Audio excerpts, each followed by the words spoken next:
Hello, members one and all of the Salivation Nation. Another exciting story of buried treasure. This comes to us from Small Gold, sent to me a while ago here, but it's about some metal detectorists, some gold diggers found some buried treasure. And it showed maybe they could have changed or understanding history a little bit better between the Vikings. A Danish farm has yielded a priceless harvest, a buried treasure of Viking gold necklaces, arm rings, and other precious objects that could help shed light on the relationships among the Viking elite.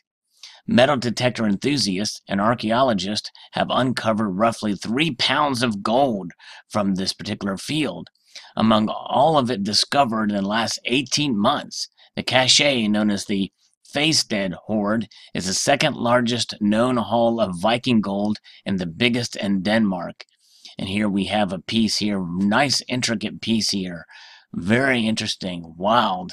This Danish buried treasure Viking, this arm rings and other precious objects, quite fascinating.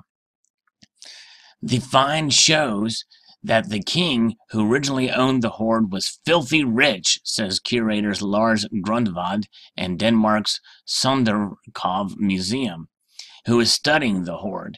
It raises the question, where did they get all this gold? Despite the image of the Vikings as thuggish brutes, many of the golden objects are exquisitely worked.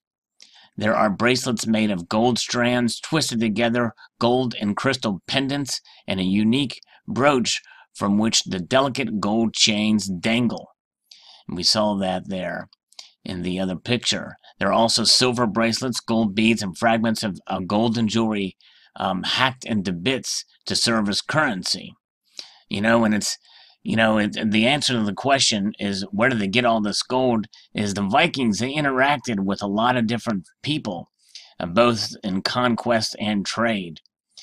No inscriptions accompany the hoard to reveal its history, but Viking Age histories provide a clue.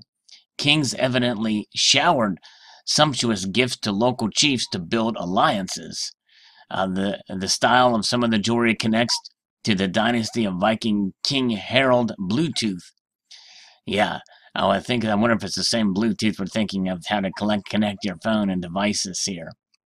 The nature of the metal also hints at a royal connection. Most Viking treasure is made of silver, as we saw from a previous video where I showed some silver that was from a Viking treasure.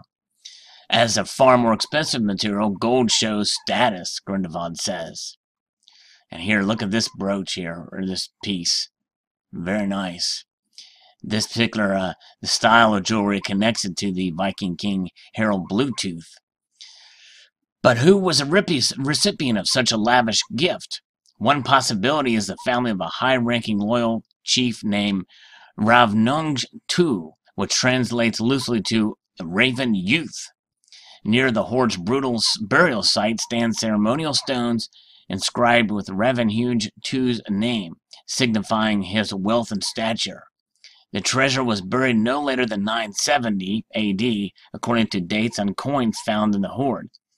And Ravnung too lived at roughly the same time, Grundvad says.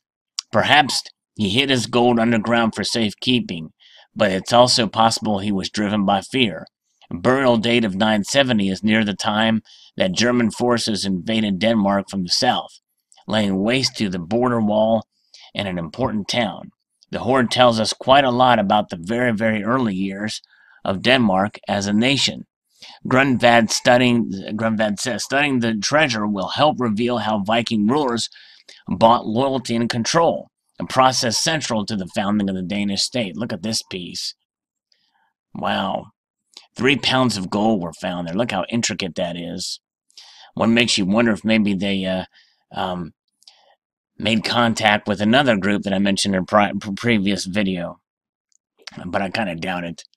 Different areas. The hoard is of great significance, agrees Charlotte Lindblom, curator of the archaeology at Denmark's Veg Museums.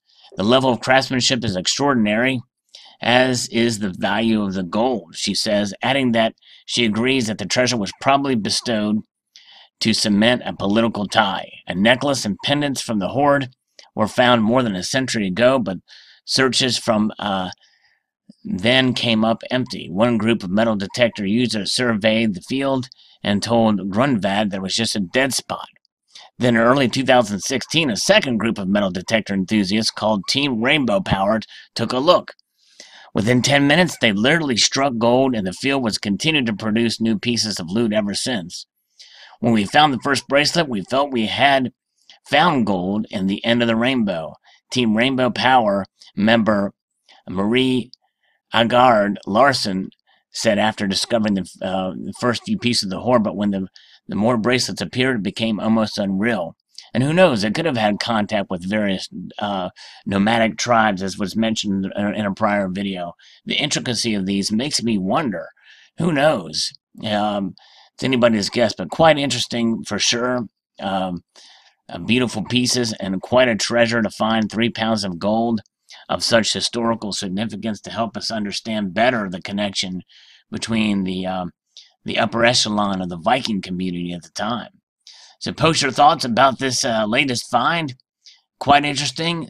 And yes, the question is I guess it ended up going to a museum. I wonder if there was any recompense or compensation for the finds of these. Who knows? It's anybody's guess, but post your thoughts below. I'd like to extend the multitude of gratitude y'all for watching and encourage you to please rate, comment, and subscribe.